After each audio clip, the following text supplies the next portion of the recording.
So ಇವತ್ತು ನಾವು ಮಾತಾಡ್ತಾ ಇರೋದು ಸ್ವಲ್ಪ ಫ್ರಿಕ್ಷನಲ್ ಆಗಿ ಅನ್ಸಿದ್ರು ಈ ಸ್ಟೋರಿ ನಿಜವಾಗ್ಲೂ ತುಂಬ ಇನ್ಸ್ಪಿರೇಷನಲ್ ಆಗಿದೆ. ನಾನಿವತ್ತು ರೋಹನ್ ಬಗ್ಗೆ ಮಾತಾಡ್ತಾ ಇದ್ದೀನಿ. ರೋಹನ್ ಒಬ್ಬ ಫ್ರಿಕ್ಷನಲ್ ಕ್ಯಾರೆಕ್ಟರ್. ಈ ಫ್ರಿಕ್ಷನಲ್ ಕ್ಯಾರೆಕ್ಟರ್ ಮೇಲೆ ಒಂದು ಸ್ಟೋರಿನ ನಾವು ನೋಡೋಣ. ಮೀಟ್ ರೋಹನ್. ಇವನು ತುಂಬ ಕರಿಯರ್ ಓರಿಯೆಂಟೆಡು, ತುಂಬ ಆಂಬಿಷಿಯಸ್ ಹುಡುಗ. ಇವನಿಗೆ ಕರಿಯರ್ ಸೆಟ್ ಮಾಡ್ಕೋಬೇಕು ಅಂತ ತುಂಬ ಇಂಟ್ರೆಸ್ಟೆಡ್ ಇರುತ್ತೆ ಆ್ಯಂಡ್ ತುಂಬ ಕಷ್ಟಪಡ್ತಾ ಇರ್ತಾನೆ. ಇವ್ರ ಅಪ್ಪ ಒಬ್ಬ ಟ್ಯಾಕ್ಸಿ ಡ್ರೈವರ್ ಆಗಿರ್ತಾರೆ. ಪಾಪ ಅವ್ರ ಕೈಯಲ್ಲಾಗೋಷ್ಟು ಅವರು ಕಷ್ಟಪಡ್ತಿರ್ತಾರೆ ಮನೆ ನೋಡ್ಕೊಳ್ಳೋಕ್ಕೆ, ರೋಹನ್ನ ಓದ್ಸೋಕ್ಕೆ. ಬಟ್ ರೋಹನ್ಗೆ ಅವ್ರ ಅಪ್ಪ ಅಂದರೆ ಇಷ್ಟನೇ ಇರೋದಿಲ್ಲ. ಯಾಕಂದರೆ ರೋಹನ್ಗೆ ಅನಿಸುತ್ತೆ ಅವ್ರ ಅಪ್ಪ ಏನು ಹಾರ್ಡ್ ವರ್ಕೇ ಮಾಡ್ತಾ ಇಲ್ಲ ಅಥವಾ ಅವನಿಗೇನು ಬೆಲೆ ಕೊಡೋದಿಲ್ಲ. ಅವ್ರೇನಾದರೂ ಮೊದಲೇ ರಿಚ್ ಆಗಿದ್ದಿದ್ರೆ ಅವ್ನಿಗೆ ಇಷ್ಟು ಕಷ್ಟಪಡೋದೇ ಇರ್ತಿರ್ಲಿಲ್ಲ, ಡೈರೆಕ್ಟಾಗೇ ಸೆಟಲ್ ಆಗಿಬಿಡ್ತಿದ್ದೆ. ಇವರಿಂದ ನನಗೆ ಹಿಂಗಾಯಿತು ಅಂತ ತುಂಬಾ ಅಸಡ್ಡೆ ತೋರಿಸ್ತಾ ಇರ್ತಾನೆ. ಬಟ್ ಒಂದು ದಿವಸ ಏನಾಗುತ್ತೆ, ರೋಹನ್ ಅವ್ರ ಅಪ್ಪ ಹಾಸ್ಪಿಟಲೈಸ್ ಆದಾಗ ರೋಹನ್ ಅವ್ರನ್ನ ನೋಡೋಕ್ಕೆ ಅಂತ ಹಾಸ್ಪಿಟಲ್ಗೆ ಹೋಗ್ತಾನೆ. ಹಾಸ್ಪಿಟಲ್ಗೆ ಹೋದಾಗ ಅವ್ರ ಅಪ್ಪನ ಪಕ್ಕದಲ್ಲಿ ಒಂದು ಬುಕ್ ಸಿಗುತ್ತೆ ರೋಹನ್ಗೆ. ಈ ಬುಕ್ಕು ಅವರಪ್ಪ ಅವನಿಂದ ಯಾವಾಗಲೂ ಸೀಕ್ರೆಟ್ ಆಗಿ ಇಟ್ಟಿರ್ತಾರೆ. ಈ ಬುಕ್ನ ಅವನಿಗೆ ಮುಟ್ಟೋಕ್ಕೆ ಬಿಡ್ತಿರ್ಲಿಲ್ಲ. ಆ ಥರ ಒಂದು ಸೀಕ್ರೆಟ್ ಬುಕ್ಕು ರೋಹನ್ಗೆ ಸಿಗುತ್ತೆ. ಇನ್ನು ರೋಹನ್ ಬಿಡ್ತಾನೆ, ಆ ಬುಕ್ನ ತಗೋತಾನೆ, ಓದೋಕ್ಕೆ ಶುರು ಮಾಡ್ತಾನೆ. ಯಾವ ಥರ ಫ್ರಿಕ್ಷನಲ್ ಆ್ಯಂಡ್ ಡೆಸ್ಟಿನಿ ಅಂತ ಅನಿಸುತ್ತೆ ಅಂದರೆ ಅವನಿಗೆ ಆ ಒಂದು ವಾರ್ಡ್ ಅಥವಾ ಹಾಸ್ಪಿಟಲ್ ಇದ್ದಂತಹ ಕಿಟಕಿಯಿಂದ ಗಾಳಿ ಬರೋಕ್ಕೆ ಶುರುವಾಗುತ್ತೆ. ಆ ಗಾಳಿಗೆ ಪೇಜಸ್ ತಾನಾಗೆ ಫ್ಲಿಪ್ ಹಾಕ್ಕೊತ ಹೋಗುತ್ತೆ. ಅವನಿಗೆ ಇದು ನಿಜವಾಗ್ಲೂ ಶಾಕಿಂಗ್ ಅಂತ ಅನಿಸುತ್ತೆ. ತಾನಾಗೆ ಪೇಜಸ್ ಫ್ಲಿಪ್ ಆಗ್ತಾ ಇದೆಯಾ ಅಂತ. ಫ್ಲಿಪ್ ಆಗಿ ಆ ಪೇಜ್ ಒಂದು ಕಡೆ ನಿಂತ್ಕೊಳ್ಳುತ್ತೆ. ಸೊ ರೋಹನ್ನು ಆ ಪೇಜನ್ನು ಓದ್ತಾನೆ. ಓದ ತಕ್ಷಣ ರೋಹನ್ ಸಡನ್ನಾಗಿ ಅಳಕ್ಕೆ ಶುರು ಮಾಡ್ತಾನೆ. ಅಳ್ತಾ ಆ ವಾರ್ಡಿಂದ ಹೊರಗಡೆ ಹೋಗ್ಬಿಡ್ತಾನೆ. ಹಾಗಾದರೆ ರೋಹನ್ ಆ ಪೇಜಲ್ಲಿ ನೋಡಿದಂಥ ವಿಷಯ ಏನು? ಅವರಪ್ಪ ಅವನಿಂದ ಅಷ್ಟು ಸೀಕ್ರೆಟ್ ಮೇಂಟೈನ್ ಮಾಡ್ತಿದ್ದೇನು? ಆ ಬುಕ್ಕಲ್ಲಿ ಏನಿತ್ತು ಅಂತ ತಿಳ್ಕೊಳ್ಳೋ ಆಸಕ್ತಿ ಏನಾದರೂ ನಿಮಗೂ ಇದೆಯಾ? ಹಾಗಾದರೆ ಸ್ಟೋರಿನ ಕಂಟಿನ್ಯೂ ಮಾಡೋಣ.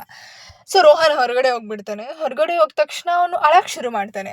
ಅಲ್ಲೇ ಇದ್ದಂಥ ಅವ್ರ ಫ್ರೆಂಡ್ಸ್ ಬಂದು ಏನಾಯಿತು ನಿನಗೆ, ಯಾಕೆ ಅಳ್ತಾ ಇದೆಯಾ ಅಂತ ಕೇಳಿದಾಗ ರೋಹನ್ ಅವ್ರಿಗೆ ಎಕ್ಸ್ಪ್ಲೇನ್ ಮಾಡೋದೇನೆಂದರೆ, ಆ ಬುಕ್ಕಲ್ಲಿ ಅವರಪ್ಪ ಸೀಕ್ರೆಟಾಗಿ ಲೆಟರ್ಸ್, ಸ್ಟೋರೀಸು, ನಾವೆಲ್ಸು, ಪೊಯೆಟ್ರಿ ಬರೀತಿದ್ರಂತೆ ಅವ್ರ ಹೋಲ್ ಲೈಫಲ್ಲಿ. ಅಂದರೆ ಅವ್ರಿಗೆ ಅದೊಂದು ಟ್ಯಾಲೆಂಟ್ ಇತ್ತಂತೆ ಮತ್ತು ಅವ್ರಿಗೆ ಅದು ಪ್ಯಾಷನ್ ಇತ್ತಂತೆ.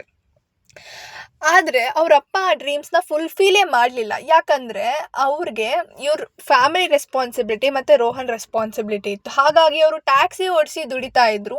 ಅವ್ರು ಈ ಕಡೆ ಏನು ಬೇರೆ ಕಡೆ ಡ್ರೀಮ್ ಲೈಫ್ ಇತ್ತಲ್ಲ, ಇದನ್ನ ಅವರು ಫುಲ್ಫಿಲ್ಲೇ ಮಾಡಲಿಲ್ಲ. ಹಾಗಂದರೆ ರೋಹನ್ ಅವ್ರ ಅಪ್ಪಂದು ಒಂದು ಅನ್ಫುಲ್ಫಿಲ್ಡ್ ಡ್ರೀಮ್ ಉಳಿದೇ ಬಿಟ್ಟಿತ್ತು, ಆಸ್ಪಿರೇಷನ್ ಹಾಗೆ ಉಳಿದಿತ್ತು.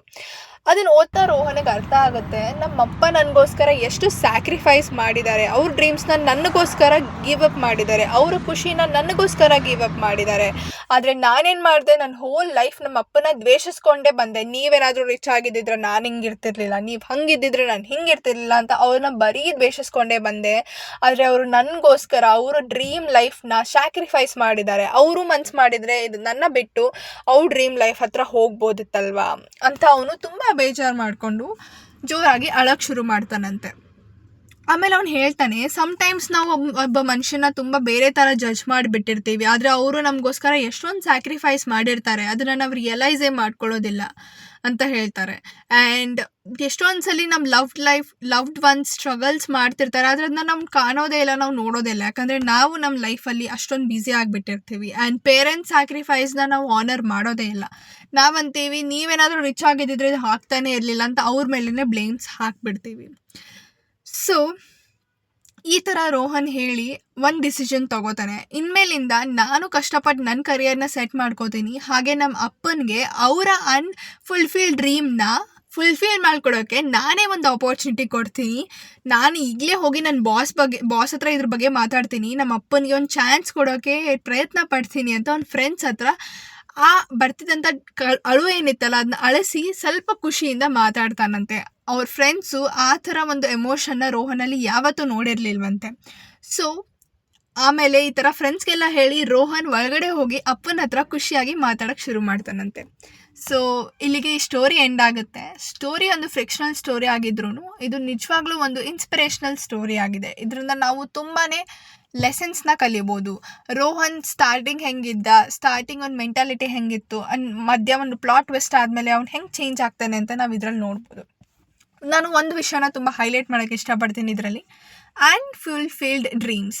ನಮ್ಮ ಪೇರೆಂಟ್ಸ್ದು ಕೂಡ ತುಂಬ ಅನ್ಫುಲ್ಫಿಲ್ಡ್ ಡ್ರೀಮ್ಸ್ ಇರುತ್ತೆ ಅಲ್ವಾ. ಲೈಕ್ ನಮ್ಮ ನಿಮ್ಮ ಮಮ್ಮಿನ ಹೋಗಿ ಕೇಳ್ಬೋದು, ನಿಮ್ಮ ಮನೆಯಲ್ಲಿ ನಿಮ್ಮ ಅಪ್ಪನ ಹೋಗಿ ಕೇಳ್ಬೋದು. ನೀವು ಅಂತ ಒಂದು ಸಣ್ಣ ವಯಸ್ಸಲ್ಲಿ ಏನಾದರೂ ಆಗಬೇಕು, ಏನಾದರೂ ಮಾಡಬೇಕು ಅಂತ ಕನ್ಸು ಕಂಡಿದ್ರಂತ ಆಬ್ವಿಯಸ್ಲಿ ಎಲ್ಲರೂ ಕನ್ಸು ಕಂಡಿರ್ತಾರೆ. ಆದರೆ ನಮಗೋಸ್ಕರನೋ ಅಥವಾ ಫ್ಯಾಮ್ಲಿಗೋಸ್ಕರನೋ ಅದನ್ನ ಸ್ಯಾಕ್ರಿಫೈಸ್ ಮಾಡಿಬಿಟ್ಟಿರ್ತಾರೆ. ಸೊ ಇವತ್ತು ನಿಮ್ಮ ಕೈಯಲ್ಲಿ ರಿಸೋರ್ಸಸ್ ಇತ್ತು, ನೀವೇನಾದರೂ ಒಂದು ಪಾಯಿಂಟಿಗೆ ಸೆಟಲ್ ಆಗಿದ್ರಿ ಅಂದರೆ ಗೋ ಅಹೆಡ್. ಇವತ್ತು ಹೋಗಿ ಅವ್ರಿಗೆ ಆಪರ್ಚುನಿಟಿ ಕೊಡಿ. ಹೌದಮ್ಮ, ಇಷ್ಟು ದಿವಸ ನೀವು ನನ್ನ ಕನಸಿಗಾಗಿ ಹೋರಾಡಿದ್ರಿ, ಇವಾಗ ನಾನು ನಿಮಗೆ ನಿಮ್ಮ ಕನಸಿಗೆ ಹೋರಾಡೋಕ್ಕೆ ನಾನೊಂದು ಚಾನ್ಸ್ ಕೊಡ್ತೀನಿ. ನೀವು ಹೋಗಿ ಗೋ ಫುಲ್ಫಿಲ್ ಯುವರ್ ಡ್ರೀಮ್ಸ್ ಆ್ಯಂಡ್ ನಾನು ಮನೆ ನೋಡ್ಕೋತೀನಿ ಅಂತ ಹೋಗಿ ಹೇಳಿ. ಅಷ್ಟೇ ಅವ್ರಿಗೆ ಎಷ್ಟು ಖುಷಿ ಆಗುತ್ತೆ ಅಂತ ನಾನು ಹೇಳಿದ್ರೆ ಗೊತ್ತಾಗಲ್ಲ. ನೀವೇ ಹೋಗಿ ಮಾಡಿ ನೀವೇ ಅನುಭವಿಸ್ತೀರಾ. ಆ ಖುಷಿನ ನೀವೇ ರಿಯಲೈಸ್ ಮಾಡ್ಕೋತೀರಾ. So today is father's day.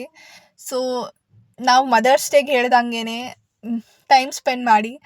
Costly ಗಿಫ್ಟ್ಸ್ಟು ಸ್ಟೇಟಸ್ ಹಾಕೋದ್ರಿಂದ ಬರೀ ಒಂದು ದಿವಸ ಅಷ್ಟೇ ಆಗುತ್ತಲ್ವಾ. ನೀವು ಅದ್ರ ಬದಲಾಗಿ ಅವ್ರ ಜೊತೆ ಟೈಮ್ ಸ್ಪೆಂಡ್ ಮಾಡಿ, ಅಷ್ಟೇ ಅವ್ರಿಗೆ ಖುಷಿ ಆಗುತ್ತೆ. ಸೊ ನಾವು ಹೇಳಿದ ಸ್ಟೋರಿಯಿಂದ ನೀವೇನೋ ಕಲಿತ್ರಿ ಅಂತ ಅನ್ಕೋತೀನಿ. ಅಥವಾ ಇದೇ ಒಂದು ಪ್ಲೇಸಲ್ಲಿ ನಿಮ್ಮನ್ನು ನೀವು ಇಟ್ಕೊಂಡಿರ್ಬೋದು, ಯಾರಿಗೆ ಗೊತ್ತು, ನೀವು ಹೀಗೆ ಮಾಡ್ತಿರ್ಬೋದಲ್ವಾ. ಸೊ ಇದನ್ನೆಲ್ಲ ರಿಯಲೈಸ್ ಮಾಡ್ಕೊಳ್ಳಿ ಆ್ಯಂಡ್ ಒಂದ್ಸಲಿ ಹೋಗಿ ಮಾತಾಡಿ ನಿಮ್ಮ ಪೇರೆಂಟ್ಸ್ ಜೊತೆ. So happy fathers day.